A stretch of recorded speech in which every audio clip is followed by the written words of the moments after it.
heart of where innovation, money, and power collide in Silicon Valley and beyond. This is Bloomberg Technology with Caroline Hyde and Ed Ludlow.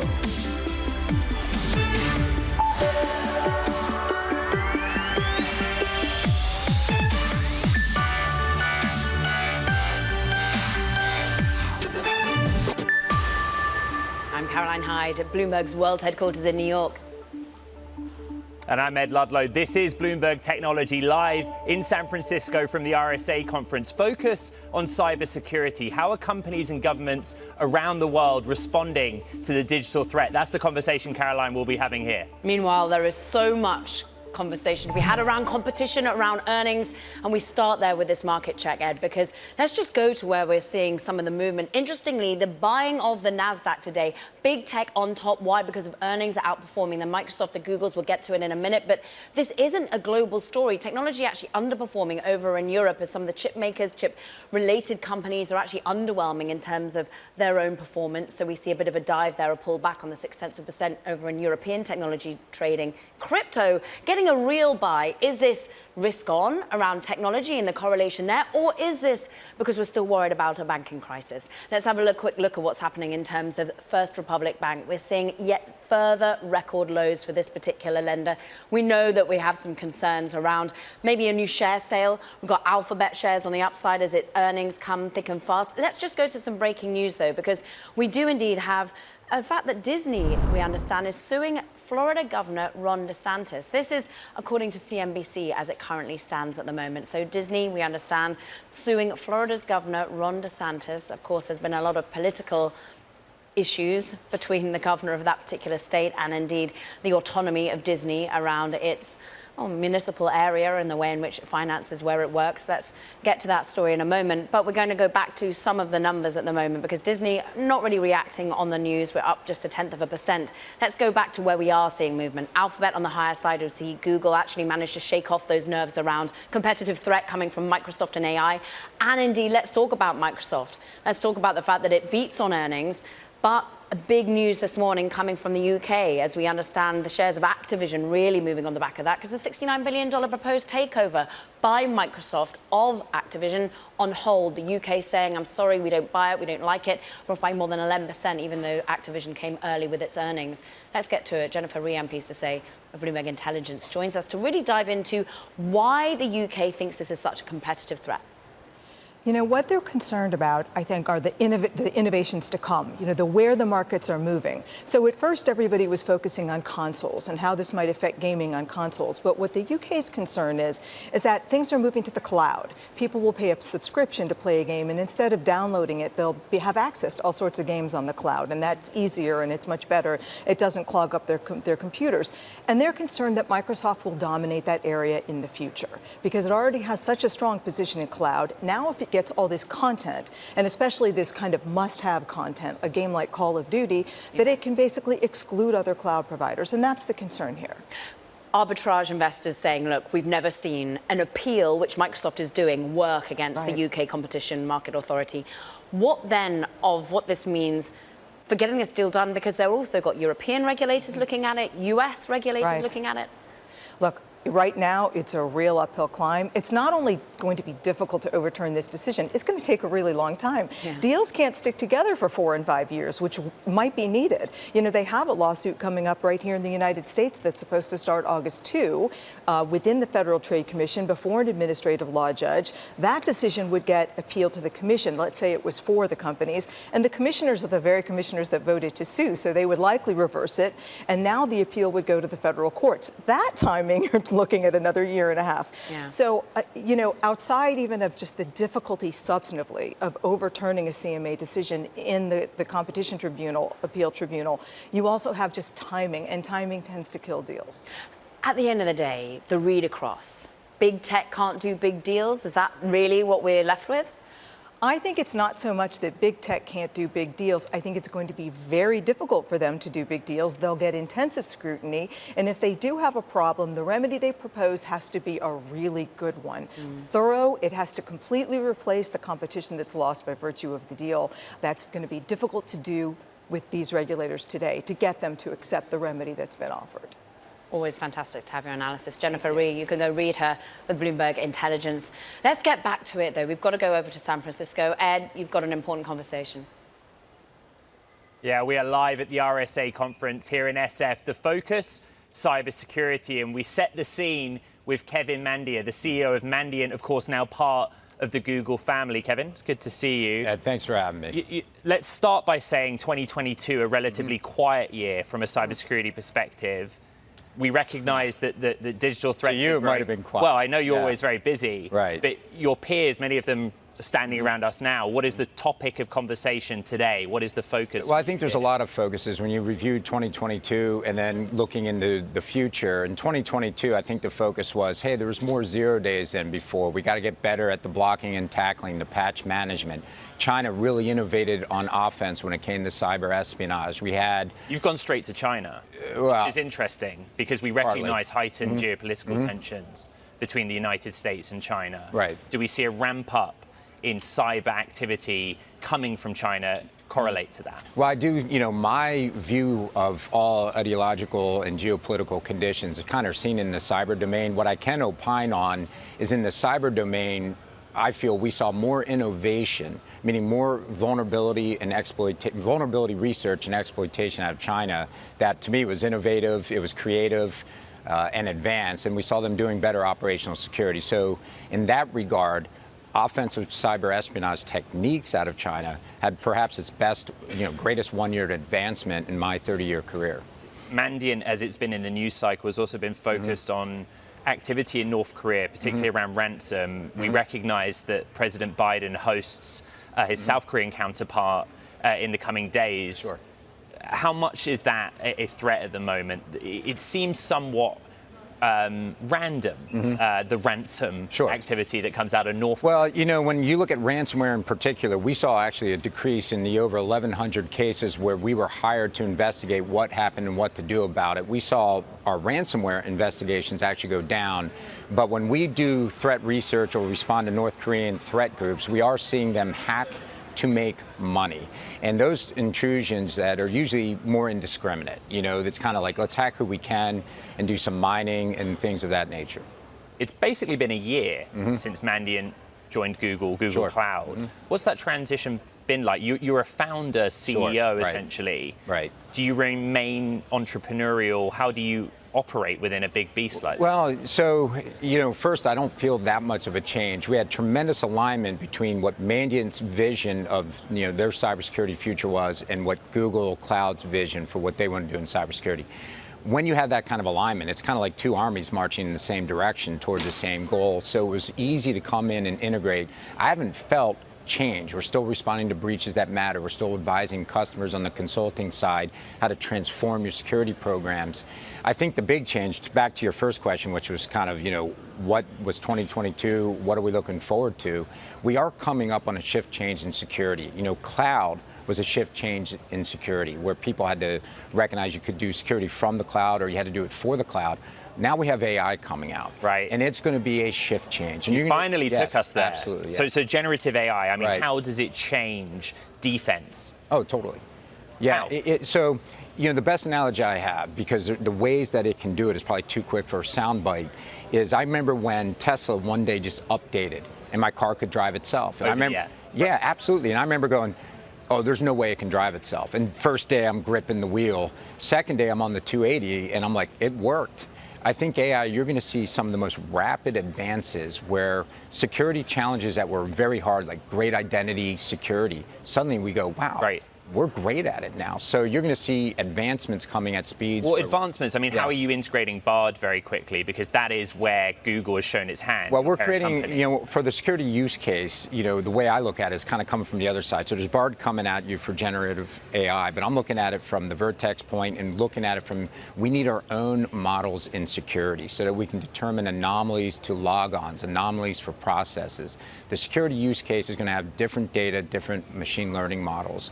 So I kind of look at it from that standpoint, but I can feel the shift change coming. It will be real, and complex challenges are suddenly going to get easier for us. Yes or no, are you making money for Google? Am I making money? Yes. Yes or no, will you be there in a year's time? Still part of that bigger company? Yeah. Kevin Mandia, CEO of Mandiant. Thank you. Park, Caroline of Google Cloud. From RSA, back to you in New York. What a great punchy interview, Ed. Thank you so much. Coming up, we've got so much more to come. We're continuing to cover your tech earnings, the full debrief, of course. Google, a push ahead to Meta's results later today, and both rising after Alphabet's numbers and the look across, the read across to buying of advertising. But let's have a quick look at what's happening in the here, in the now. We understand that Disney is suing the Florida governor, Ron DeSantis. This is, of course, really upping the ante amid what has been a feud running between Florida's biggest hirer, biggest employer, that is Walt Disney, and its own Republican governor, waging, Walt Disney says, a relentless campaign to weaponize government power. We'll have so much more on this breaking news regarding Disney versus Ron DeSantis. From New York and San Francisco, this is Bloomberg.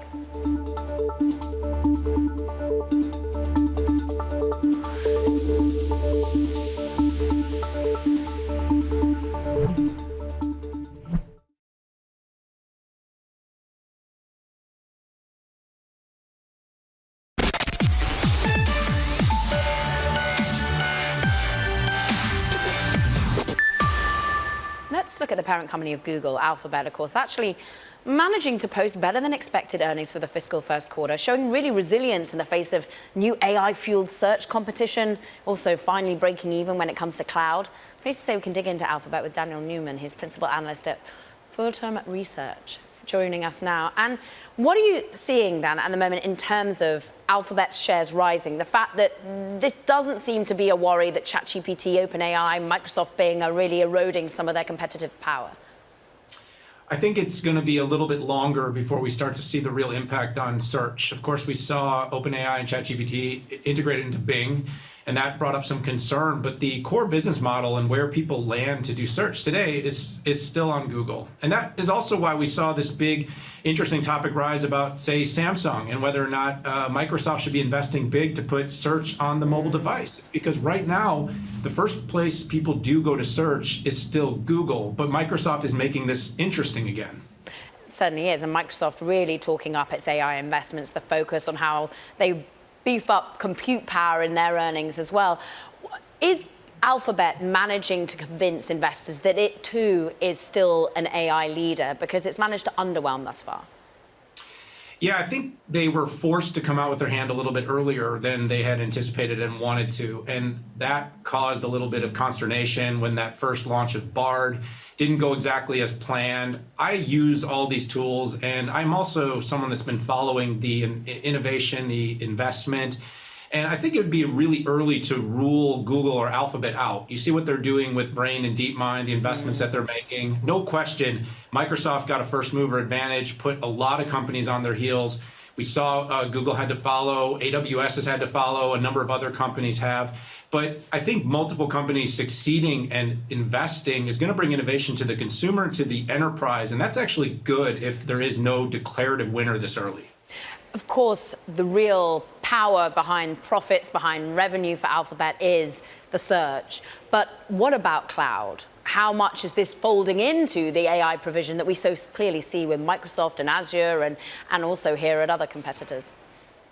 I think this inflection is actually going to be good that the company turned a profit for the first time in this quarter. It was a small profit, but they'd been mounting up some significant losses, but had been continuing to invest in the infrastructure required to move into different regions and different zones.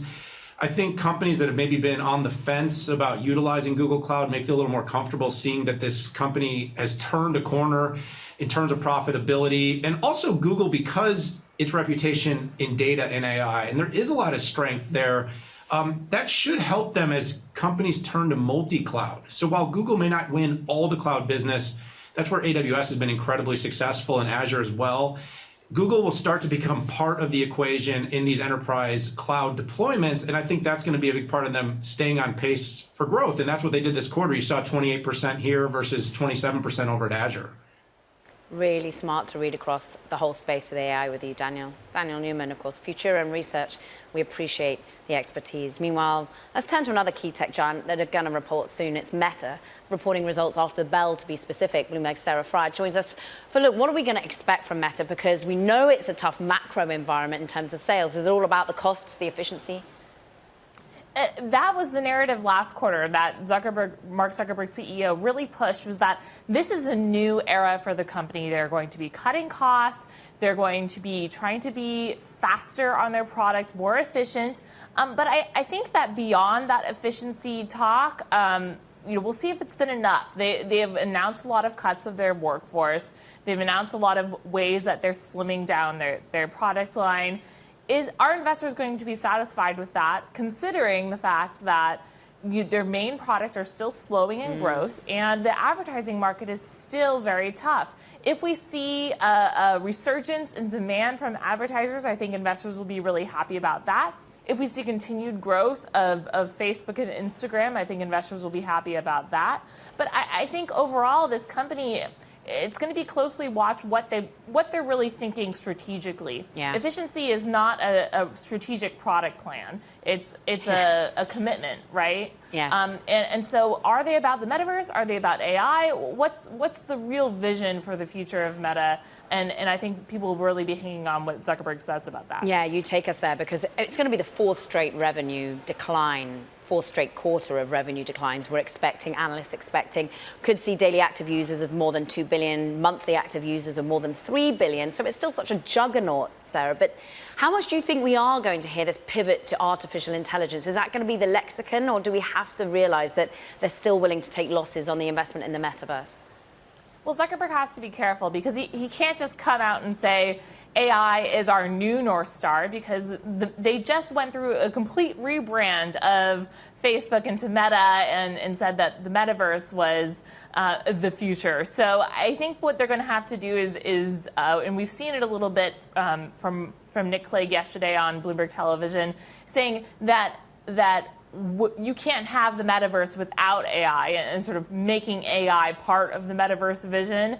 So it gets a little squishier, but I think that what we're hearing from employees is certainly more focus on AI, but Meta risks looking like they're following, again, the pressures we were talking about, the competitive pressures from ChatGPT and Microsoft, even though Meta has been very investing in this market for a long time. We'll hear how many times they use the turn of phrase llama, its own large language model. We thank you so much, Sarah Fryer, ahead of all things Meta. Meanwhile, Ed, all things cyber for you.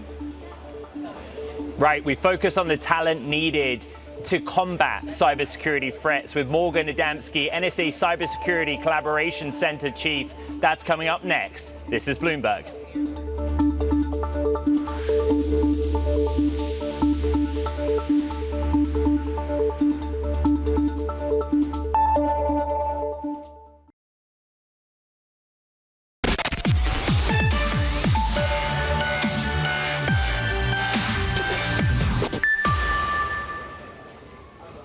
We are live at the RSA conference here in San Francisco. The focus, cybersecurity, and we turn to USA battle for talent to combat threats in cybersecurity. Morgan Adamski, NSA Cybersecurity Collaboration Center Chief. You have a target, 3,000 new staff by next year. Why do you need 3,000 more people operating within your agency? Absolutely. So we continue to have to grow the talent. We need people with different backgrounds. As we have attrition and people leave, we need to continue to fill that pipeline. And so we need people that just are ready to fulfill the mission and have purpose. And so we're excited. It's our biggest hiring year to date. When our global audience thinks about NSA, they think about all sorts of security threats. But where is your focus when it comes to cybersecurity? What are you working on day to day? Yes, the People's Republic of China is the pacing threat when it comes you went to right there, cybersecurity. straight to China. How does that look? What sorts of threats? Is this ransomware? What are we doing? It's more so that persistent, broad threat, cyber espionage, pre-positioning, looking for opportunities to gain information, to steal intellectual property. It is the broadest, most pervasive threat that we face every single day. The Biden administration has set broad cybersecurity goals, everything matching your efforts in hiring to competency in cybersecurity. What kind of energy is that given you and your agency? A lot of energy. We're very excited because we have a lot of people coming out of college, but people that want to have, mid-career changes to come into cybersecurity. And so it's really invigorated us to go out, recruit, talk about our mission publicly, and bring in as many people as possible. Morgan, how many times a day do you say the words generative and AI? a lot recently. We talk about how does it matter? What does it matter to you, AI, right now? Right now, generative AI has been something that we've really focused on for a long time, but it's right now obviously at the forefront of everyone's minds. They want to talk about both the benefits and the risks. What's really important is that we're having that conversation up front as we start to really understand the technologies and how we can take advantage of it. Earlier in the year, when we were at CES, we spoke to Jen Easley of CISA, and she had a message which was corporate America needs to do more. We need companies of all sizes detecting threats earlier, designing safeguards into whatever product they're working on. Absolutely. Who leads this charge? You, the private sector? Do you work together? We work together. It's going to take all of us to do secure by design type products and build it into the foundation. Cybersecurity is a mindset. It's not a skill set. And so we really have to just think about how are we taking all the necessary measures to make sure when we build technology, it's there for the future and it's secure. Going back to that hiring target then and skill set, are those 3,000 people you're looking for actually out there? Are you worried about sort of a deficit in skill in this country? No, those people are out there. They don't necessarily have to have degrees in cybersecurity or backgrounds in engineering. Sometimes it's just people who like to solve problems and think about the problem in a different way. So we're really looking for all walks of life when we talk about those 3,000 employees. After China, what is the next big thing that keeps you up at night? What keeps me up at night is the workforce, is the development, to be completely honest with you. When you talk about threats, though, it's probably Russia. They're a multi-pronged threat, and it's something that we focus on every day as well. There is heightened geopolitical tension between the US and China, and Russia going back to the war in Ukraine. Does the ramp up in cyber threat mirror that ramp up in geopolitical tension? Absolutely. We see a lot of our cyber actors, both in China and Russia, but also hacktivists and cyber criminals learning from what's happening every single day. And so they're just learning techniques that they're now employing broad scale. All right, Morgan Adamski, NSA Cybersecurity Collaboration Center Chief. Thank you. Caroline, talent, just one conversation. This is an industry and public sector that is hiring right now. Wow, one of the bright spots, therefore, in the world of technology seems to be resilient. Meanwhile, coming up, so much more from the RSA. George Kurtz, CrowdStrike co-founder, CEO, sitting down with Ed.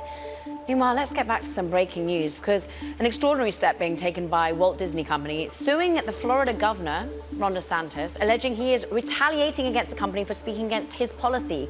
But they say this is threatening billions of dollars in its business now. They say it threatens Disney's business operations, jeopardizes its economic future in the region, and violates its constitutional rights. As we see, it's not having much of an overall effect on the shares, but they say it's a threat to void publicly noticed and duly agreed contracts with, remember, an awful lot of employees in the region. 75,000 people it employs at Disney World. This is all an escalating dispute over that 5-member board that DeSantis appointed to oversee government services at Disney World. This is Bloomberg.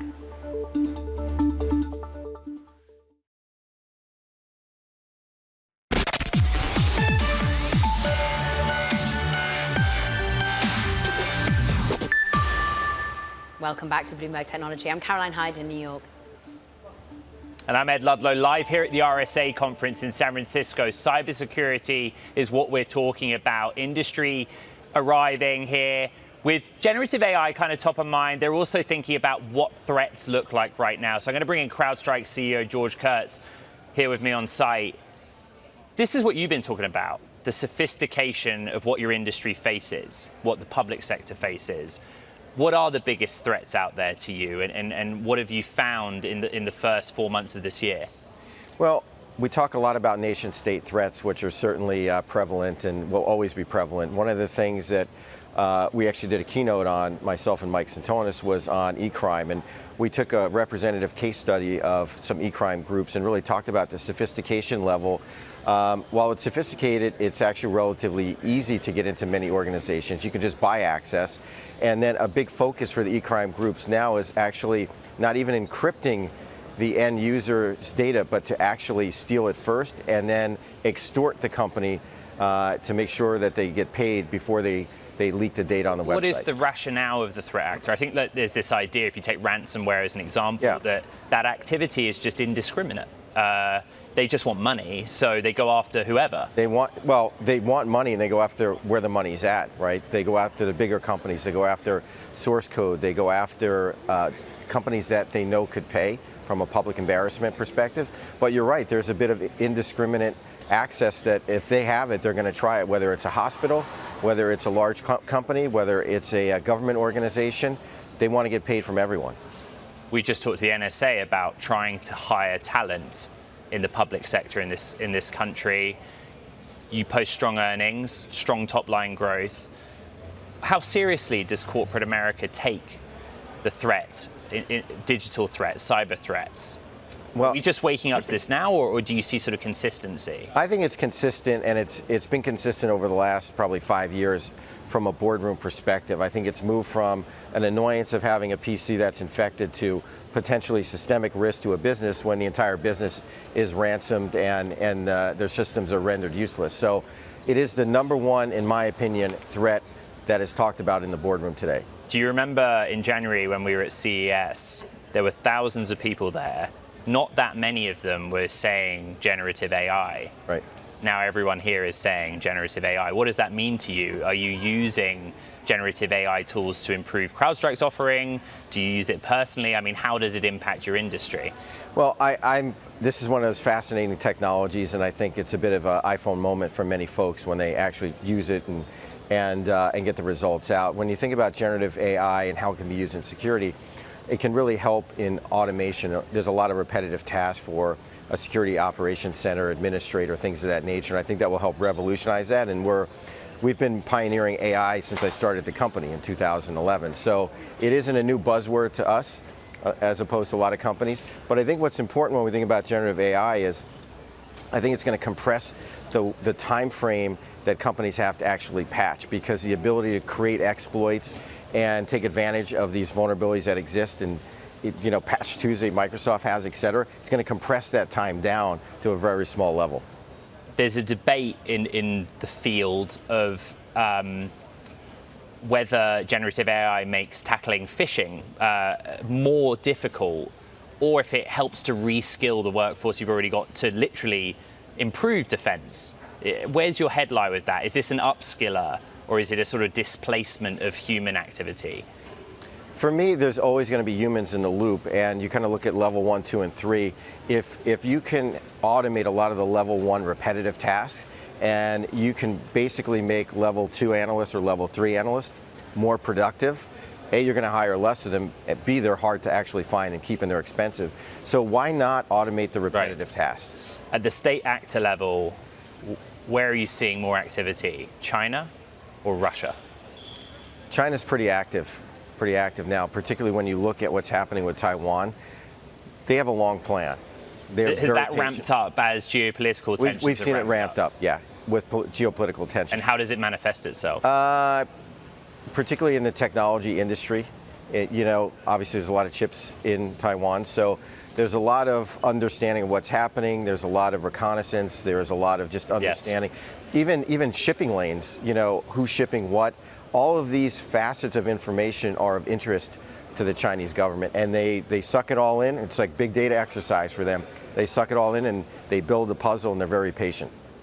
George Kurtz, CrowdStrike CEO. We're live here at RSA. Caroline, back to you in New York. So much more to come. Let's just get a quick check on the markets, though, as we look at what is really tech galvanizing some risk-on sentiment in the United States. NASDAQ 100 having its best day in a couple of weeks since mid-April. The reason? Earnings coming in better than expected, particularly when you look at some of the key names. I'm looking at the S&P 500, which is being helped higher by some of those tech names, but this isn't risk-on across the rest of the market, particularly over in Europe. You think about how Dassault Systems, it's a software company, ASM, another key chip maker there, they actually fell in trading after their earnings. So we see a weaker all-country world index, tech really outperforming today. Let's move it on and look at what's happening in terms of individual movers. An absolute wealth of news coming today. Of course, Microsoft doing well after its earnings, but also that news that it will no longer, according to the UK, perhaps be able to be buying Activision. Remember, $69 billion. This is one of the top 30 M&A deals ever. And the UK thinks it's anti-competitive, according to its Competition Market Authority. Activision Blizzard off by more than 10% as we worry about that deal going through. Tesla off by more than 3%. Interesting Fisker on the upside today, as actually we see that this does have a route to getting some of its cars into the European market, into the US market by May 5th. Tesla having a pretty bad day, actually one of the worst performers on the NASDAQ, dragging it down. But also we've got to keep on thinking about what's happening in Disney, actually trying to sue Ron DeSantis, the governor of California, not of California, the governor of what's happening in Florida at the moment, Ed. But so much more coming up from you in terms of cyber. Yeah, so much of that Microsoft story is about AI, so that's where we take the conversation next. Vasu Jakhal, who's the security chief over at Microsoft, they've already told us how they integrated those AI tools into the security offering. How's that driving the business, and what's she talking about here? All next from RSA. This is Bloomberg.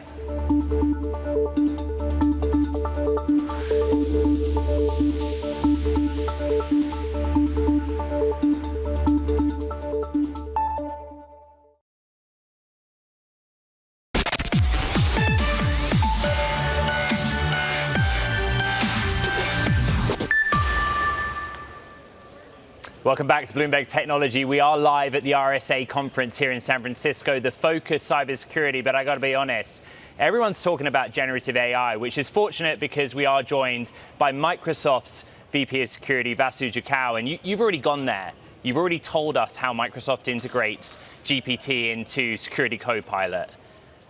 But why? What is the benefit of using AI to boost security offering? It's great to be here with you live, Ed. Thank you for having us. We have to remember who we are up against as we think about why we need AI. Today, the threat landscape is really challenging. We've gone from 567 attacks per second to 1287 attacks per second. That translates to tens of billions of attacks. Cybersecurity is very complex. The average defender is dealing with more than 70 tools at any given time. And it takes a long time for us to investigate all of this work and to do strategic work. So that's where AI is going to be a game changer. And let's not forget the talent shortage that we are facing as an industry. That's where AI is going to really augment that human essence. Vasu, Microsoft shares up more than 8%. Investors really bought the AI story during earnings. Security, flex a little bit. How important is your unit now within Microsoft's offering to enterprise clients of all sizes? Yes, security is a $20 billion business within Microsoft. We offer 6 product lines which come together to form one security cloud, and AI is very much at the heart of it. We talked about Security Copilot, which is what we announced on March 28th, the first and only generative AI product which uses OpenAI LLM technologies as well as our Microsoft security-specific model.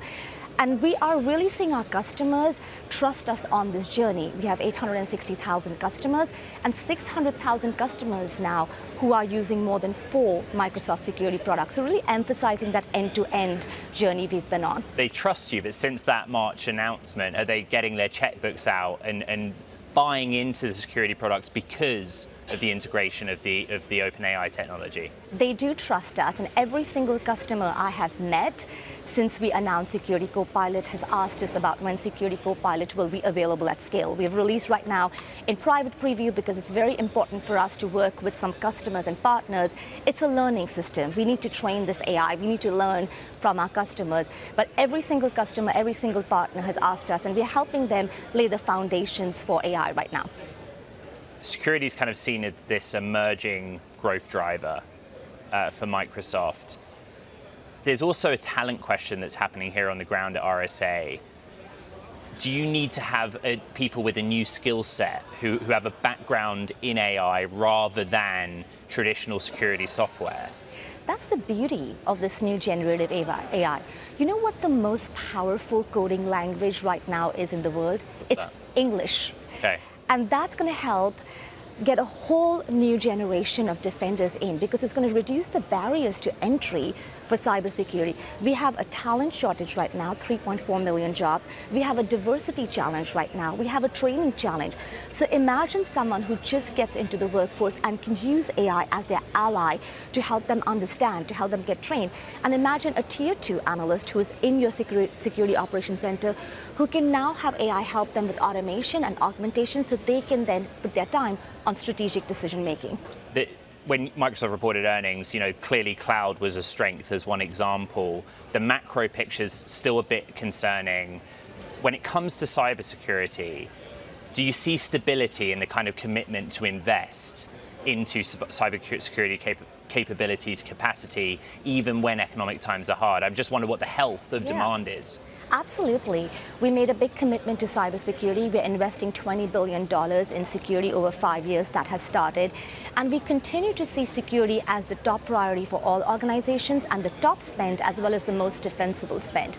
So we'll continue investing, we'll continue innovating, and we'll continue taking our customers on that journey. Vasu, there are other things to talk about beyond AI. What are the corridor conversations here? You know, part of what we've been talking about is where the threats are coming from. But for you, where's your focus? Our focus right now is end-to-end with AI. And I'll leave you with this. Perhaps in our hands today is the most consequential technology that we're going to see in our lifetimes. We all need to be included in it. That is the conversation we are having in the hallways. It's not about what technology can do, but it is what can humans do when empowered by this incredible AI and incredible technology. Yes or no, are you using ChatGPT every single day? I am. Okay, Vasu Jakau, Microsoft VP of Security. It's so good to catch up here on the ground at RSA in San Francisco. Caroline.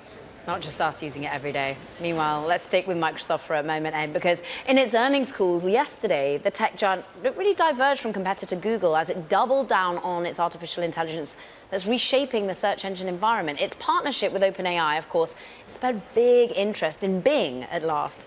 And it's not just actually search engines using AI. We understand that the big four accounting firms, one of them, are jumping in. PwC partnering Microsoft with a $1 billion investment in AI to help automate all those sexy things like tax, audit, consulting services too, though. Let's have a quick check on Microsoft shares today because they are outperforming as those earnings beat.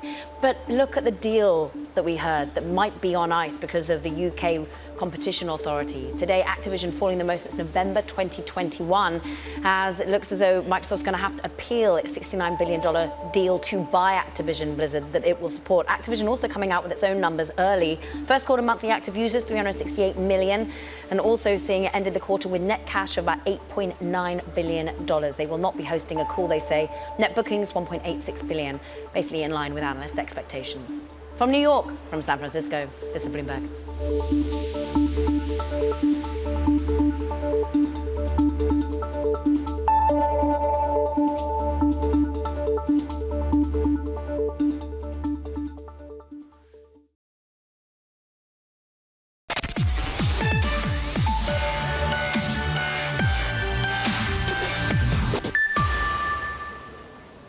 Bloomberg Technology live at the RSA conference here in San Francisco. Cybersecurity, the broader theme, generative AI, the focus. Let's bring in Rapid7 Chief Security Officer Jaya Balu.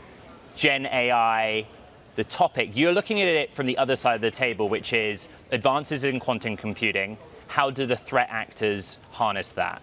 Why is that a concern for you? Well, I think it's a concern because we don't tend to prioritize those things that are important until they become urgent. AI is a perfect example of that, actually, frankly. We've been looking at AI from a very long time lens. You know, we saw the AI winter, and then all of a sudden, ChatGPT, yes. And we've got all this new renewed interest. And I feel like it's similar to what we're experiencing with quantum. So we had the beginning of the hype cycle. You know, we're worried about a quantum winter, but I feel like we should be prepared for that, you know, quick accelerated speed up so that we do have our house in order when there is a quantum computer capable of decrypting RSA and making available our secrets. So we need to prepare, and this is why I'm concerned. Well, your industry colleagues are sort of pretty upbeat, right? They see AI as being value additive for their businesses, or they're talking about how they've always been competent in AI. Very few of them are saying the problems we're dealing with could be made worse by AI. That's essentially your concern. Well, I think there are a lot of people that are actually concerned about the growth of AI and what the downsides could be from all different standpoints, from ethical to also, you know, the potential for what does AI mean for cybersecurity, also from the flip side. Like, every technology can be good or bad use. Fair enough, but I would like us to have a sort of roadmap for quantum readiness so that when there's a quantum computer capable of breaking our current cryptography, that we actually have a plan and that we actually know where our crown jewels are and we're able to protect them. We're here in San Francisco. Earlier we were talking with the NSA. There's a lot of emphasis on what the Biden administration's doing. Absolutely. But you're actually the vice chair of the European Technical Standards Institute, and I just wondered which jurisdiction you think is actually leading the way in combating cyber threats. That's a brilliant question, and I think, frankly, the thing that's needed is that we work closer together, that we find our friends in this area, and Do you recognize cooperation between the United States and Europe as I think it could be better. To be very frank with you, I think it actually needs to improve if we actually want to have any chance of doing well. The Biden administration, with the Quantum Preparedness Act, basically telling federal government that they need to have an inventorization of their cryptographic resources in order to make that transition, that was a great move. But now we need to kind of see it through, and it will hit the vendor landscape for everyone who serves the federal government, and I'm hoping that that trickle-down effect will actually be meaningful across the cybersecurity industry. The other topic of conversation is talent. This seems to be an industry where everyone is saying we need more people. Yeah. We're hiring in the thousands. I know that actually for you, education's a big part of that. Yeah. Is there a skills gap in this country or a talent gap in the United States? I wish there weren't, but there absolutely is. And Why is that? And I think there's two things. First of all, even though there is an availability of certain types of cybersecurity education, we don't see the uptake that we'd like to see. We don't see the demographic diversity that we want to see when we actually have applicants for different positions. And I feel like the depth of technical skills is still where we fall the most short. So I think making it more accessible, having coding practices in high schools, really starting very early with a kind of digital form of education, that's what we need. When you say things like security network architecture or end-to-end encryption in the context of a corporate entity, sometimes people's eyes glaze over. Yeah. But, the threats seem to be very serious. Do you recognize corporate America taking that threat seriously? Is there interest and willingness to invest to protect themselves? So it goes back to your previous question as well about literacy in terms of cybersecurity. Do we have enough cybersecurity knowledge and skill set to be able to do this well? And I think corporate America is a perfect example, especially at the board level, where that also needs to improve. We need to actually improve because there is a fiduciary duty to make sure that we know enough about cybersecurity, that we ask the right questions of enterprises. And I think here as well, we could be doing a better job. A great example that I always like to point to is the UK National Cybersecurity Center created a lot of advice for boards on specifically which questions do you need to ask in order to know that you're capable of performing that fiduciary duty for cybersecurity skills. Going back to generative AI very quickly, what's your day-to-day engagement like with generative AI tools? Are you using them in your line of business? Actually, right now, within the company, we are asking people not to use ChatGPT for any other corporate resources unless it's been, perfectly vetted by us. And that's a very simple reason, because I don't think that we're at a place, we're using it internally for our own products, but using a large language model that's external to our company is not something that we're going to do right now, unless it's for people who are using it in their free time. So I think that there's definitely a market for it to improve product, but I'm not sure that it's actually at the right place that it needs to be from a security perspective in order to train the data set with our data. Jaya Balu, Rapid7 Chief Security Officer, so good to catch up here at the RSA conference in San Francisco.